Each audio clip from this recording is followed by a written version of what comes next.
Startups भी हैं जो सरकार के साथ मिलकर के देश और विदेश में अपनी समस्याओं का समाधान पहुंचा रहे हैं। ऐसे में जेम प्लेटफॉर्म है, उस पर भी लगातार जो स्टार्टअप इकोसिस्टम है उसमें जो स्टार्टअप रनवे बनाया गया है उससे क्या कुछ फ़ायदा मिल रहा है, हमने बात की CEO जेम प्रशांत कुमार सिंह से। आइए सुनते हैं। भारत मंडपम में स्टार्टअप महाकुंभ की शुरुआत हो चुकी है। 2024 इतिहास में याद रखा जाएगा जब भारत के स्टार्टअप इकोसिस्टम को ग्लोबल ले जाने की तैयारी है। मेरे पीछे आप देख रहे हैं गवर्नमेंट ई मार्केट प्लेस, जिसने एक नया रिकॉर्ड बनाया है और स्टार्टअप इकोसिस्टम को क्या कुछ मदद मिल रही है जेम प्लेटफॉर्म्स पर, उस पर बात करने के लिए हमारे साथ जेम के CEO मिस्टर प्रशांत कुमार सिंह हैं। सर, बहुत बहुत धन्यवाद हमसे बात करने के लिए। स्टार्टअप इकोसिस्टम जेम कनेक्शन क्या है और फोकस क्या है?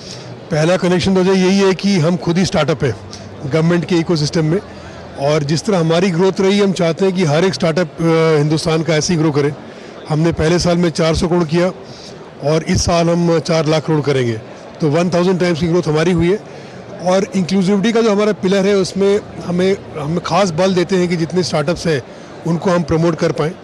अभी करंटली हमारे पास 23,000 स्टार्टअप्स हैं और करीब 23-24 हज़ार करोड़ का व्यवसाय कर चुके हैं। बट इस तरह का जो इवेंट हुआ है ये अपने आप में एक बहुत बड़ा माइलस्टोन है, बहुत बड़ा ये in fact it's an epoch making event. But होगा क्या कि इसमें हर आदमी दूसरों को भी देखेगा और दूसरों से बहुत कुछ सीखेगा, उसका इमेजिनेशन फायर होगा। और जिस तरह हम लोग सब कह रहे हैं कि विकसित भारत 47 के लिए स्टार्टअप के पास ही चाबी है और हर लोग को साथ में काम करना पड़ेगा, वो गवर्नमेंट हो, इंडस्ट्री हो, फाइनेंशियल इंस्टीट्यूशन हो, स्टार्टअप खुद हो, और एक बहुत बढ़िया इकोसिस्टम बना सकते हैं हम। आज हम विश्व में 3रे नंबर पर है स्टार्टअप इकोसिस्टम में, और हमने सुना इनॉग्रल में कि अगले 5 वर्षों में हम नंबर 1 पे भी आ जाएंगे। I am sure of that. आपने जैसे कहा कि गवर्नमेंट ई मार्केट प्लेस खुद में एक स्टार्टअप है, आपने शुरुआत की और आज कई सारे माइलस्टोन्स आपने ऐसा सही क्या किया जो इस स्केल पर पहुंचे, और कैसे आपने टेक्नोलॉजी का इस्तेमाल किया जिसने इस हाइट तक पहुंचाया है जेम को? मेन तो हमारा जो मेन सक्सेस का फैक्टर है वो टेक्नोलॉजी है और हमारी अंडरस्टैंडिंग ऑफ द टेक्नोलॉजी है।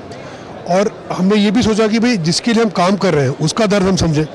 तो जितने बायर्स थे, सेलर्स थे, उनसे हमने सीखा उनको क्या चाहिए, क्या उनको अड़चने आ रही हैं, और टेक्नोलॉजी के माध्यम से वो सब दूर किया और बहुत कन्विंसिंग लगी। बट हमने ये देखा कि एक बार जो हमारे पोर्टल पे आ जाता है वो फिर स्टिक करता है, बिकॉज उसको एडवांटेज दिखता है यहाँ पे।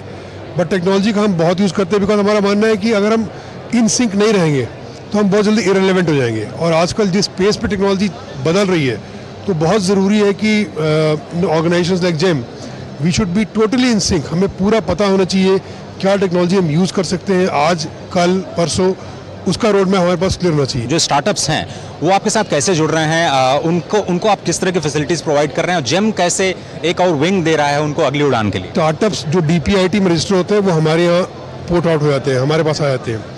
इसके अलावा हमने ये भी किया है, हमने अपना एक स्टार्टअप रनवे लॉन्च किया है। रनवे क्यों बोलते हैं कि ये वो प्रोडक्ट होंगे जो कि अदरवाइज मार्केट में अवेलेबल नहीं है, कुछ इनोवेटिव प्रोडक्ट है। अब जैसे एक एग्जांपल देना चाहूँगा आपको, एक स्टार्टअप ने बनाया था एक रोबोटिक स्कैवेंजिंग मशीन। तो वैसा कोई मशीन थी नहीं, तो गवर्नमेंट बायर कैसे खरीदेगा? लोग बोलेंगे भाई तुम पास परचेज हिस्ट्री दिखाओ, टर्नओवर दिखाओ, तो वो सब स्टार्टअप रनवे में एग्जेम्प्ट है। तो वो सिर्फ बायर डिसाइड करेगा कि मैं मुझे लेना है कि नहीं, अपना ऑल्टरनेटिव से मैच करेगा कि ये कॉस्ट कंपैटिबल है कि नहीं, कितना एफिशिएंट है। और हमने देखा कि बहुत सक्सेसफुल रहा है ये, और आगे जाके बहुत महाकुंभ हो गया है। अब इसके बाद में वी एक्सपेक्ट कि इसमें बहुत ज़्यादा गर्मी आएगी। कोई टारगेट है सर स्टार्टअप को सेंटर करते हुए जेम का कितना कुछ हो सकता है turnover in terms of investment? कुछ भी मैं तो मैक्सिमम चाहूँगा। अभी जैसे 23,000 कर रहे हैं, पर उस 23,000 में हर वो चीज़ नहीं है इनोवेशन वाला।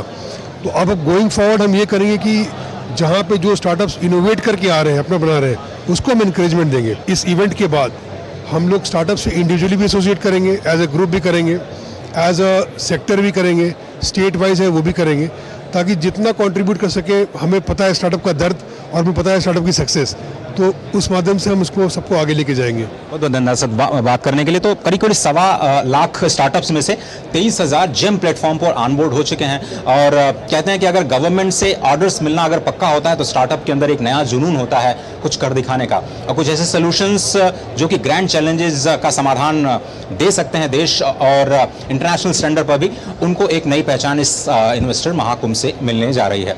कैमरामैन गौरव गिरी के साथ है mister DD news, Bharat Mandapam, Delhi. और अब चलते चलते नज़र डालते हैं कारोबार जगत से कुछ और अहम